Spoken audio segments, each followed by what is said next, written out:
पहले आप सभी का बहुत शुक्रिया कि इतना सारा प्रेम रूपी अभिनंदन मुझे दिया आप सभी ने। सर्वप्रथम मां सरस्वती को वंदन करता हूं और विश्व भर में सनातन संस्कृति की पहचान स्थापित करने वाले पुरोधा स्वामी विवेकानंद जी को श्रद्धा सुमन अर्पित करता हूं।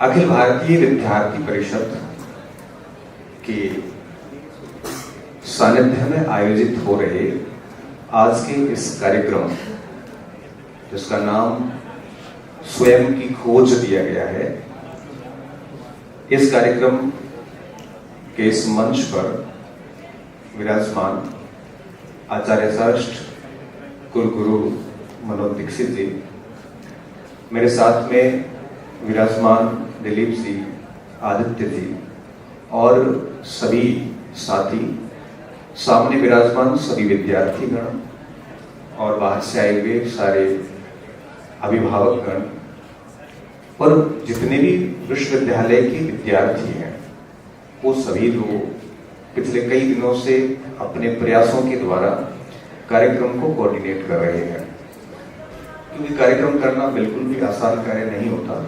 ये बात हम हर दिन समझते हैं इस चीजों को। क्योंकि हम लोग बोलना शुरू करते हैं तो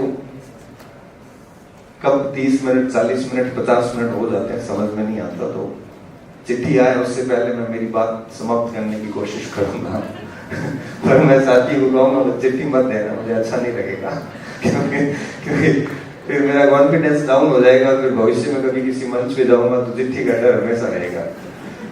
पिछली बार सर क्या हुआ था कि कार्यक्रम था, सर अपन पवन जी साथ में थे, महाराणा प्रताप जयंती पर प्रोग्राम था, मैं मुख्य वक्ता था। तो मेरे से पूर्व सभी को चिट्ठी मिली तो मुझे भी डर लगा कि चिट्ठी आ जाएगी, और मैंने मेरी बात जैसे शुरू करी तो चिट्ठी सच में आ गई। जैसे चिट्ठी आई तो मैंने चिट्ठी को देखा नहीं और मुझे लगा मुझे बात पूरी करनी चाहिए जल्दी से। चिट्ठी में जनरली यही होता है कि सर अपनी समय सीमा का ख्याल रखें, तो मैंने मेरी बात 14 मिनट में पूरी कर दी। बात पूरी करने के बाद में सारे कार्यकर्ता ने कहा सर आपने बात पूरी क्यों की जल्दी इतनी, आपको थोड़ा और सुनना था। तो मैंने कहा आपने चिट्ठी भेज दी, तो सर हमने चिट्ठी में ये लिखा था थोड़ा समय और लेना इसकी चिट्ठी का बात नहीं है, थोड़ा समय और लेना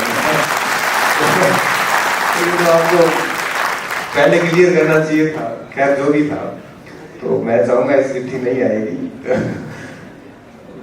बात शुरू करूं उससे पहले मैं बता दूं कि देखो मैं तो एक विद्यार्थी हूं और जितनी सारी उपमाएं दी गई ये सारी आप लोगों ने गढ़ी है। मैं सिंपल सा एक स्टूडेंट हूं और बस परीक्षा पास की तो गवर्नमेंट जॉब में आ गया।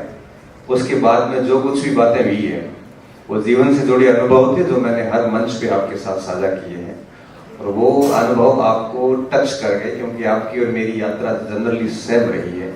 इस वजह से आपको मैं अपना सा लगता हूँ और मेरी बातें अपनी सी बातें लगती हैं। तो मैं मेरी बात को शुरू करूंगा यहाँ से, कुछ उदाहरण देके, कुछ शिक्षाएं देके, कुछ बातें करके कि आप कुछ सीख के जाओ यहाँ से। और मैं चाहूंगा कि केवल बातों को सुने नहीं आप, बल्कि कोशिश करें कि जीवन में उन चीजों का कुछ अनुसरण हो। और हाँ, जो कुछ बोल रहा हूँ वो सारी वो बातें हैं जो जीवन में हमने अपना ही है, उसमें एक भी हवाई फायर नहीं है। ग्रहण धरातलीय बातें हम करेंगे आज से। देखो विषय है स्वयं की खोज। मैं सीधा विषय पे आऊं, उससे पहले मुझे थोड़ा ठीक इसलिए भी लग रहा है कि जब मैं बीकानेर के बारे में पढ़ता हूं तो मुझे माँ करणी के प्रति मेरी भक्ति भाव जो मुझे भाव विभोर कर देती है। जब बीकानेर का मेरे मस्तिष्क में आता है तो मुझे उन दानवीर का नाम याद आता है जिसको इतिहास में स्थान नहीं मिला, पांडु गोदारा का नाम याद आता है। जब भी मैं बीकानेर के बारे में पढ़ता हूँ तो राजस्थान के भागीरथ कहे जाने वाले महाराजा गंगा सिंह का नाम याद आता है, जिन्होंने रोम नोट जारी किया और पेरिस में भाग लिया। जब भी मैं बीकानेर का नाम पढ़ता हूँ तो मुझे अध्यात्म, शूरवीरता और सभी प्रकार की वो बातें जहन में आ जाती है, क्योंकि मैं एक इतिहास का विद्यार्थी हूँ और मैं आज यहाँ पे खड़ा होके बड़ा गौरवान्वित महसूस कर रहा हूँ। इस वजह से कि आपने मुझे यहाँ आमंत्रित किया तो मैं सबसे पहले अखिल भारतीय विद्यार्थी परिषद का धन्यवाद दूंगा कि मेरे अंदर 2006 में जो अखिल भारतीय विद्यार्थी परिषद के जो बीज आए थे उनको आज भी आपने जिंदा रखा और समय समय पे मुझे याद करते रहते हैं, तो अपना जो ये जुड़ाव हमेशा बना रहे हैं। स्वयं की खोज विषय पे जब मैं आता हूं तो मुझे लगता है कि जो पराधीनता की परिभाषाएं हैं, पराधीनता मतलब होता है गुलामी। पराधीनता की परिभाषा एक ये भी होती है कि जब हम किसी दूसरे के विचारों से चल रहे होते हैं, जब हम ऐसे कार्य कर रहे होते हैं जो दूसरों को खुश करने के लिए हो, जब हम उन प्रभावों में होते हैं जो दूसरे विचारों से आते हैं, जब हम दूसरों को देखते हुए कार्य करते हैं, तो मैं मानता हूं कि हम पराधीन हैं। और पराधीन व्यक्ति कभी भी स्वयं का विकास नहीं कर सकता, स्वयं की खोज नहीं कर सकता। तब मैं हर बार कहता हूं कि हमें आत्ममंथन करना चाहिए, हमें हमारे कार्यों पर विचार करना चाहिए, हम जो कर रहे हैं उसके बारे में सोचना चाहिए, हमारे जो विचार है उसके ऊपर हमें चिंतन करना चाहिए। हम क्या कर रहे हैं, क्यों कर रहे हैं, किस लिए कर रहे हैं, क्या हम अपनी खुशी के लिए कर रहे हैं या किसी समाज की खुशी के लिए कर रहे हैं, किसी दूसरे की खुशी के लिए कर रहे हैं। जब हम इस प्रकार का आत्मचिंतन करेंगे तो इसके बहुत सारे भय भी है। भय इसलिए भी है कि व्यक्ति अपनी कमियों से परिचित हो सकता है, व्यक्ति को अपनी कमियों का सामना करना पड़ सकता है, क्योंकि जब व्यक्ति अपनी कमी का सामना करता है तो व्यक्ति डर जाता है। मुझे लगता है कि हमें इस प्रकार के आत्मचिंतन करने चाहिए जिससे कि हम स्वयं की खोज कर सकें। और स्वयं की खोज का तात्पर्य यही होता है जब व्यक्ति अपने अनुसार जीता है, जब व्यक्ति वो कार्य करता है जो उसको सुकून देता है। मैं यहाँ पर एक उदाहरण देना चाहूंगा, एक ब्रिटेन के एक व्यक्ति का। आपने नाम सुना होगा, नहीं सुना थोड़ा गूगल करोगे तो आपको पता चलेगा। एक व्यक्ति वे जॉन मैकफॉल करते हैं। जॉन मैकफॉल एक युवा थे ब्रिटेन के, और एक बाइक एक्सीडेंट हुआ और बाइक एक्सीडेंट में उनकी टांग चली गई और ठीक ठाक अच्छा खासा व्यक्ति विकलांग हो गया। विकलांग होने के बाद में वही समाज और परिवार में जब हम रहते हैं तो एक दिव्यांग व्यक्ति को बहुत कुछ सुनना भी पड़ता है और व्यक्ति एक्सेप्ट नहीं कर पाता कि वो विकलांग हो चुका है।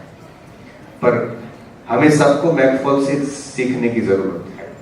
मैकफॉल ने अपनी इच्छाओं को कमजोर नहीं होने दिया, वो खुद को खोजते रहे। और 2008 के अंदर जब बीजिंग के अंदर पैरा ओलंपिक हुए तो पैरा ओलंपिक के एथलेटिक्स प्रतियोगिता में उन्होंने ओलंपिक में मेडल जीता। ओलंपिक में मेडल विजेता होने के बाद उनको उस चीज से भी मोह भंग हो गया। कहते हैं ना, समय के साथ व्यक्ति खुद को खारिज करता जाता है। जैसे जैसे समय आगे बढ़ता व्यक्ति अपना नया वर्जन पसंद करता है, पुराने वर्जन को खारिज कर देता है। आप इतिहास में जब जाते हो तो वही गांधी जी 1920 में हिंसा के गजब विरोधी हुआ करते थे। 1942 के आंदोलन में गांधी जी कहते हैं कि हिंसा का जवाब हिंसा होता है। तब पूछा जाता है कि गांधी जी अहिंसा के पुजारी हिंसा का समर्थन कैसे करने लग गए।